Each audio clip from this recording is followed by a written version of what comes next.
No, sure. Okay, so today I'm refuting on legalized sex industry will affect the society in a negative way in United States. And my opponent's secondary claims are legalized prostitution will promote sex trafficking in the United States, legalized prostitution will increase child prostitution, and legalized prostitution will promote women equality in the United States. My response to the first point, sex trafficking is not in the United States not just because of the legalized prostitution, and according to the National Task Force on Prostitution in 2009, United States has wrong one. Can I back up? Okay. Yeah. So, sex trafficking is not because of the prostitution, legalized prostitution. According to the National Trafficking Resource Center, experienced a 259% increase in calls between 2008 and 2012. And the actual data in 2008 are 5,746 calls, and in 2012 there are 20,650 calls, and 41% of those are sex trafficking. And so you see there's not really because of legalized prostitution. And even without legalized prostitution, United States has a large amount of underground prostitution. So according to the National Task Force on Prostitution in 2009, United States has an estimated 1 million people have worked as a prostitute in their life. In my and to the second point, increase child prostitution. Each year, in the United States, as many as 300,000 children are risked for sexual exploitation. That's according to the Juvenile Justice Bulletin in 2010. So again, legalized prostitution didn't really increase the child prostitution. It already exists, and it's still increasing nowadays, not because of the prostitution. And to the third point, promote women equality in the United States. She used a quote in the article argument, should prostitution be legalized? She quote, legalized prostitution cannot exist alongside the true equality of women. But I found that there's no statistic data or actual example to back up this statement, and then conclude all I'm saying is there's no actual data and example to comparing legalized prostitution in one country and then the other, to the illegal prostitution in the other countries. Yeah, that's all.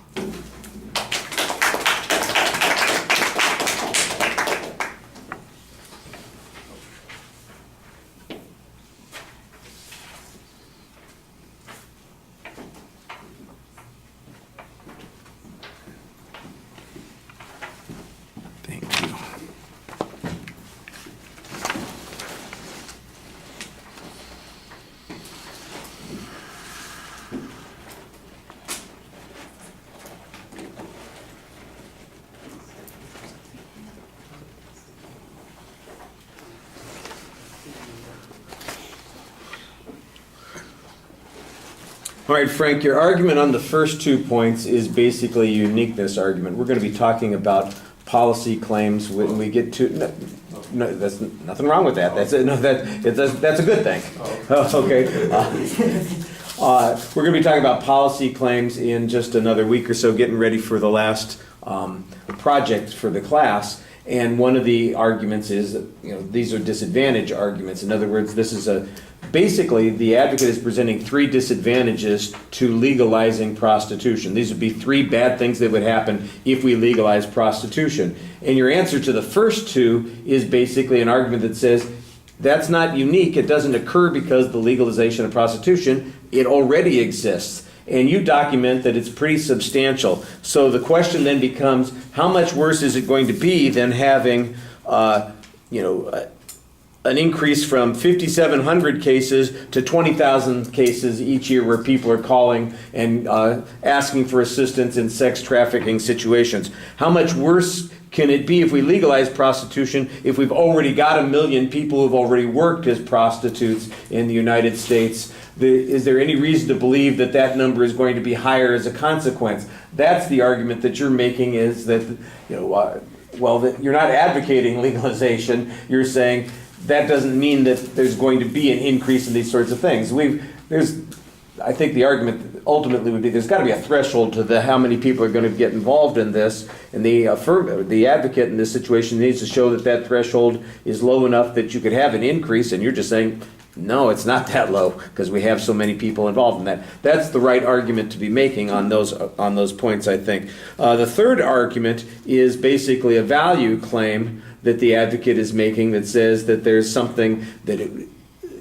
if you have legalized prostitution, that automatically women are going to be seen in a negative way. You can't have them both coexisting.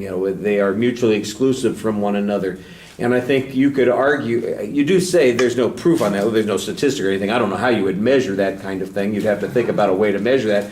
But their proof was basically the opinion of an authority, somebody who has a value position that they're taking and saying this is true. You don't have to take a contrary position, but you could point out that there are plenty of people who take a very contrary position themselves and say that that is not true. In fact, there are plenty of people who say that women are subjugated because they aren't allowed to control their own bodies and make decisions for themselves about how they want to lead their lives by a patriarchal society that prohibits prostitution and drives them underground, whereas they would be truly free only if they can do with their body whatever they want. So there is an argument there that you could make that I think would be a little bit more effective, not just, well, they don't provide any evidence on it. Like I said, it's a piece of opinion evidence, and it's value-based, but there are other arguments to be made there. So I thought you found the right kinds of arguments on the first two. The third one, a little bit, All right, thank you.